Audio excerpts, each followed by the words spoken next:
அனைவருக்கும் வணக்கம். எல்லோரும் எப்படி இருக்கிறீங்க? சுகமாக இருப்பீங்கள்னு நினைக்கிறேன்.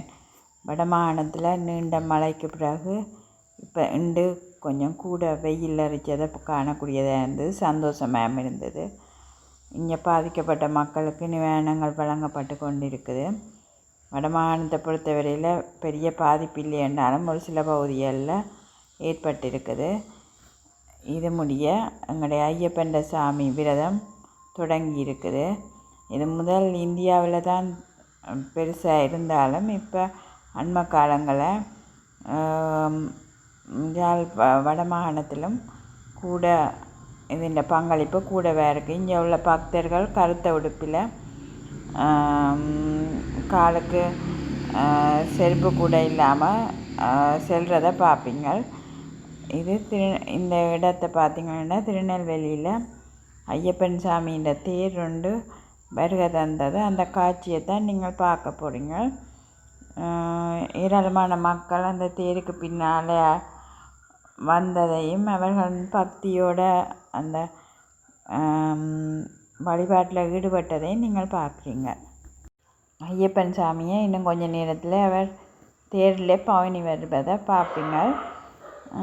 இந்த இடத்துல இதுவரையில் ஐயப்பனை பற்றியான எந்த ஒரு தகவலும் இந்த பிளாக்கில் வழங்காததால் நான் இந்த பிளாக்கில் அவரை பற்றி ஒரு சின்ன ஒரு அறிமுகத்தை கொடுக்க நினைக்கிறேன். ஸ்ரீ ஐயப்பன் சாமி என்றது இவருக்கு கரியர புத்திரன் என்றும் அழைக்கப்படுறார். அதாவது இவர் சிவன், கரன் என்றும் மற்றும் மோகினி ரூபமெடுத்த விஷ்ணு கரியண்டு இவர்கள புதல்வனத்தான் கொல்லப்படுது. அதாவது சிவன் விஷ்ணு இணைஞ்சு உருவாக்கின கடவுள் தான் ஐயப்பன் சாமி. அதாவது தேவர்களையும் மனிதனையும் தொந்தரவு செய்த மகிஷி என்ற அரக்கியை அழிக்கத்தான் சிவனும் விஷ்ணுவும் சேர்ந்து விஷ்ணு மோகினி என்ற அவதாரம் எடுத்து தான் இந்த தெய்வீக சங்கமத்தில் பிறந்தவர் தான் ஐயப்பன் என்று சொல்லப்படுது. இவர் சிவன் பம்பை நதிக்கரையில் தான் இவர் பிறந்திருக்கிறதா குறிப்பிடப்படுது. அதாவது இது ராஜராஜசேகரன் என்ற வளப்பு பண்ட அரசன் ராஜசேகரன் குழந்தையை கண்டெடுத்து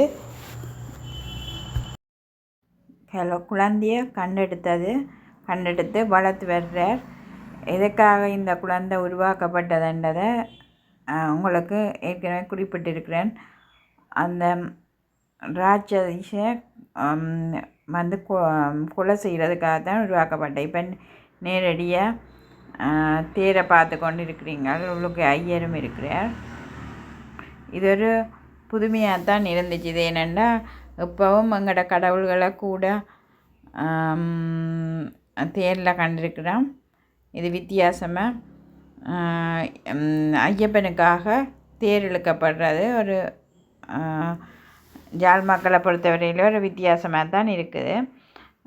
இங்கே காவடிகள் தொடர்ந்து வந்து கொண்டு இருக்குது. வீதி திண்ணவேலி சந்தி அண்மையாக தான் இருக்குது. 2 பேர் ஒரு அடியாக காவடி ஆடிக்கொண்டிருக்கிறோம். மேலே ஆக்கள் பிடிச்சி கொண்டிருக்கிறோம். பெரிய பக்தி பூர்வமாக இவர்கள் வந்து கொண்டிருந்ததை பார்க்கக்கூடியதாக இருக்குது. அதில் தனியாக இன்னொரு ஆள் வடியுது. வீதி இருமருங்கிலும் கொஞ்சம் மக்களும் மற்றது பக்த ஓடியல் இதை தொடர்ந்து வந்து கொண்டிருக்கிறோம். இது சரியான முறையில் வர சொல்லி டிராஃபிக் போலீஸ் கூட நிற்கிது. பிரதான ஜாலின்ற பிரதான வாயிலில் காணப்படுது. மோட்டர் பைக்கள் எல்லாம் போய்கொண்டிருக்கிறோம். இப்படியான இப்போ இந்த இன்னொரு காவடி வந்து கொண்டிருக்குது. அதாவது தொடர்ந்து காவடி வந்து கொண்டிருக்குது. இது ஐயப்பன் விரதம் உங்களுக்கு தெரியும். தைப்பொங்கல் ஜனவரி தொடங்கிக்க தான் இந்தியாவில் போய் அந்த சபரிமலையை தரிசித்து அதை முடித்து கொள்வினோம். அது வேறு அந்த அவர்கள் அந்த விரதத்தை அனுட்டிப்பார்கள். இது அடுத்த இது அந்த காவடியில் பார்த்திங்கன்னா ஒரே அந்த என்ன சொல்கிற குடம் மாதிரி இந்த செம்புகள் சூழ இந்த காவடி காணப்படுது. பெருந்திரளான மக்கள் இதில் பங்கேற்றிருந்தாலும் கூட இவர்களோட கூடின பக்தியை தான் இது வெளிப்படுத்துகிறத இந்த காவடியால் காணப்படுது. அதாவது ஒவ்வொருத்தரும் தங்களோட நேர்த்திக்கடனை நிறைவேற்றும் மூலமாக தான் இந்த காவடியை எடுத்துக்கொள்வினோம். போய்கொண்டு இருக்குது. ஐயப்பன் பற்றி வேறு உங்களுக்கு ஏதாவது தகவல் மேலதிகமாக இருந்தால் நீங்கள் கமெண்ட் பண்ணுங்க.